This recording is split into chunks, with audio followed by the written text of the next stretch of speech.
बे न्यूज़ में खबरनि अपडेट जो सिलसिलो जारी है। खबर शामिल कयूं पिया झुडो खां।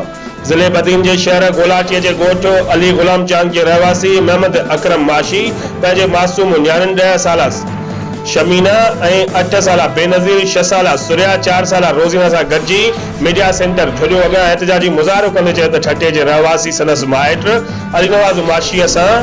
अलीनवाज़ माशी असांजो जीवन जंजाल करे छॾियो आहे। हुन चयो त मज़कूरा शख़्स संदसि 2 वरनि जे सगीर न्याणी वज़ीरा खे यरगुमाल बणाए गुम करे संदसि माल मता विकिणी कूड़नि केसनि जूं धमकियूं ॾेई खेने डंडे जे ज़ोर ते घरां लोधे कढियो आहे। हुन मूजिबि संदसि घर तड़ पिणु अलीनवाज़ जे कब्ज़े में आहे। हुन वधीक चयो त मालिकी न थियण सबबि हू गुज़िरियल 6 महीननि खां मासूम ॿारनि समेत दरबदरे जी ज़िंदगी गुज़ारे रहियो आहे। हुन राब्तो करण ते एसएचओ गोलाची असगर हालीपुर में मज़कूरा वाक़े खां लाइल्मी ज़ाहिर कंदे चयो त जेकॾहिं मुतासिरा शख़्स वटसि वेंदो त हू हर मुमकिन कानूनी मदद कंदा।